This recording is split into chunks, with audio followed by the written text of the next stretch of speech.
My guest today is a husband, a father, an educator, and someone deeply rooted in his community.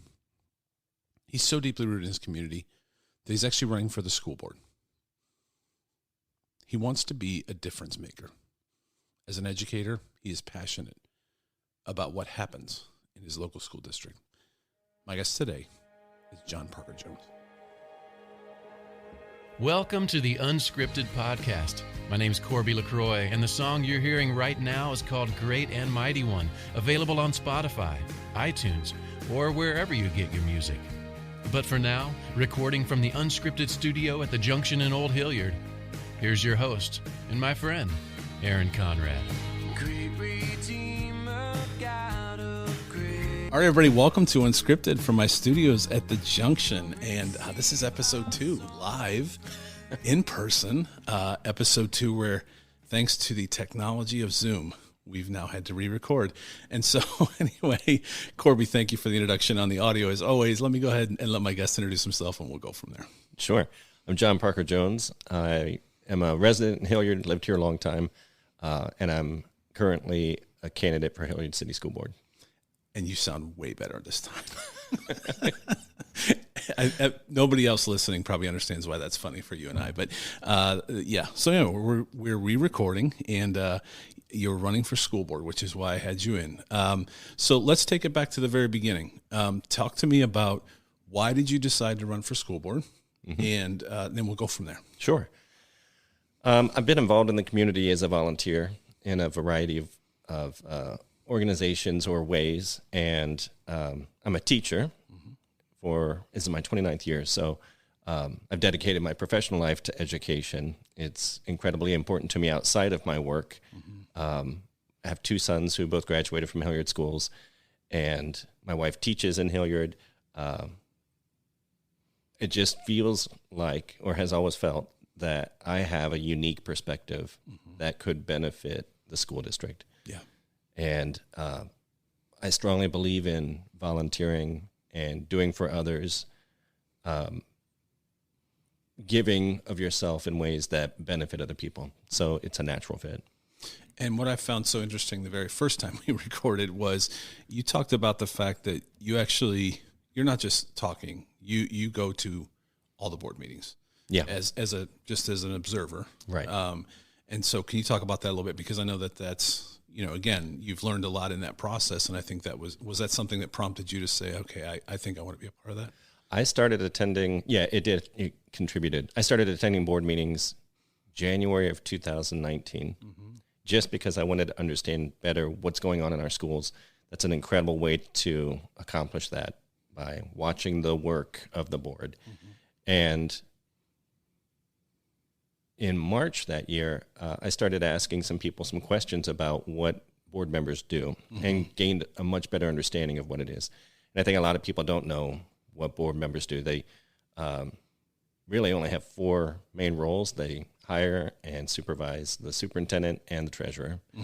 They are responsible for all financial decisions, and they set policy, which is incredibly important. That's the governing of the organization. And then they do a good job of talking with community members to gain their sentiment, and then they bring that back to the leadership of the superintendent and the rest of the leadership to help them in making sure they're doing what the community wants them to do. So by attending those board meetings, I realized, well, there is a lot that goes on, and it is a lot of things I'm already interested in. I'm interested in legislation. I'm curious about policy. How does it shape what happens in any organization? So I think by attending those, I started thinking, well, yeah, this is something that I could do, and it would be beneficial for the district. And the other thing that you mentioned was the fact that the makeup of the board itself. One of the things you notice, I don't want to put words in your mouth, but it was something that stuck out to me in our first interview, was the makeup of the board itself was lacking someone like yourself who is in education. Is that right? Yeah. To my knowledge, there's never been a professional in education who has served on the Hilliard School Board. There have been people who are married to teachers or are active in their community within the schools, but nobody with the experience a teacher has. And the example I gave was, our medical boards are made up of doctors. Right. Our bar association is made up of attorneys. It's a natural fit in my mind that our boards of education would have somebody, hopefully of a variety of backgrounds, but certainly at least one person who has a background in education. For sure. And the fact that you're not in the Hilliard schools yourself personally, you're in a different school district. Yeah, I teach in Upper Arlington. You teach in Upper Arlington. So, and I think that's important too for anyone voting or considering those things, to know that you are actually in a different school district, and that's important. Yeah, absolutely. It would be a huge conflict of interest. Right. And I don't believe it's legal. It might not be. Right. But some people have said, wait a minute, what do you mean you teach and you want to serve on the board? Yes, it's important to know it's a different school board, a different school district. Right. And then I think one of the things that fascinated me when you and I met at the Crooked Can, shout out Crooked Can right down the street. Yeah.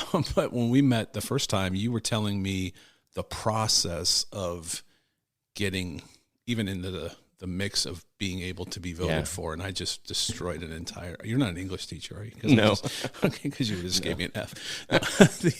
Anyway, to run for the school board. Right. That's much cleaner, wasn't it? It is a lengthy process. It's a lengthy process, and it's a difficult process. And could you take us through that? Because I want people to understand, you don't just go, I think I'll throw my hat in the ring on this. It's a lengthy process. Can you walk through that? Yeah. Well, first you have to take the step, make the decision. Yes, I'm willing to run for the school board. And then you have to form a committee. You have to designate a treasurer. And then you get what are called nominating petitions from the Franklin County Board of Elections. That simply says, I'm going to try to get enough people interested in my becoming a candidate that, well, I'm not saying it well, but you get signatures, people saying, yeah, I'm fine with you getting on the ballot. And in Hilliard, right now, you need 150 signatures. Right. People typically get considerably more because some aren't. You have to be a registered voter to sign. Sometimes that's not the case, and so the Board of Elections tosses out some of those signatures. So I got 318, 320 this time. Last time I was closer to 400. You don't want to do all that work and then find out, well, you're not on the ballot because you didn't get enough signatures. Right. So then August, the Board of Elections met, and they certified the signatures, and that's when you're officially on the ballot. Yeah. And that's kind of when the real campaigning begins. I mean, you certainly do it before then, but that's when you can say, I'm on the ballot, and I want to tell you about my priorities and qualifications. Yeah. And that, I just can't imagine if you went out and got 200, let's say, and they threw out 75 of them. Right. To your point, you did a lot of work and then find out you're not even going to be on the ballot is a little brutal. So, as you said, there's a lot of thing there, but when it starts, so it really starts, it gets real when it gets real, and they've approved it, I think is the word you used. Right. They certify. They certify. Thank you. So they certify it. Now it gets real. So what does it look like now between now and we're rushing this. We're doing this on a Sunday, and it's raining outside, and you were nice enough to come over and redo this for me because of the first one. But we're doing this in a hurry because we have 2 weeks, right? We have. Depending on when people hear this, 10 days. What is the official 1 date? week from Tuesday, November 2nd. November 2nd. Yeah. So I'm going to get this as soon as you walk out today. I'm going to edit and get it posted today. People will be hearing this hopefully the next 10 days. And I should also say that early voting has already begun. That was beginning of October. Okay. So you can do that in person at the Board of Elections, or you can request an absentee ballot. But the in-person on the day of is November 2nd. November 2nd. So we got to hurry. So between now and November 2nd, what do you do as a candidate? What do you do the next 10 days? This is the last push. Yeah. Up to this point, I was going through the numbers since our last conversation. So far, I've visited close to 3,000 households, at their door. Mm-hmm. I have a website. It's called electjonparkerjones.com. Okay. And that's had several thousand people visit. So up to this point, well, actually, by the time Election Day rolls around, I will have had about 55,000 touch points with registered voters in Hilliard. Wow. It's a lot. It is a lot. Yeah. But you have to. Yeah, absolutely. And so in this last week, I'm trying to post every day on social media talking about, reminding people about everything I've already talked about, my qualifications and my priorities, but also just talking a little bit more about reminders of what's at stake here. Right. It's a huge district. It's one of the top 10 largest districts in Ohio. Yeah. An annual budget of nearly $250 billion. Wow. $250 billion. Okay. 16,500 students, approximately. So it's an incredibly important election. It is. So just between now and Election Day, I hope to continue my message and also reach anyone I haven't yet reached.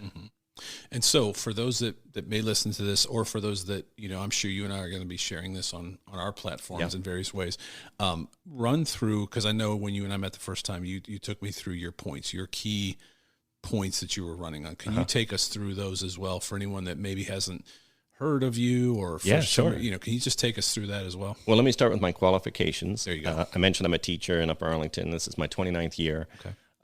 It's my professional goal to help kids achieve everything that they can. So it's incredibly important to me. I'm committed to improving our community. I'm passionate about education. We've lived here for 26 years, have 2 sons who went through the district. I've volunteered for the district in a variety of ways. Probably the longest standing one is the Hilliard Education Foundation, which this is my 10th year with that organization.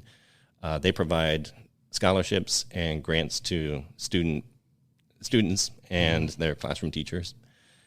And I've served as a president with that organization.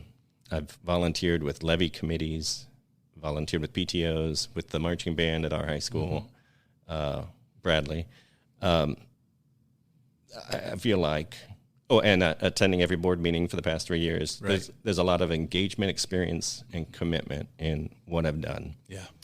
And you don't know a job until you get it. So I'm sure I'm going to learn a lot of things that I don't know now. But as where I'm sitting now, there seem to be 3 main priorities. Right.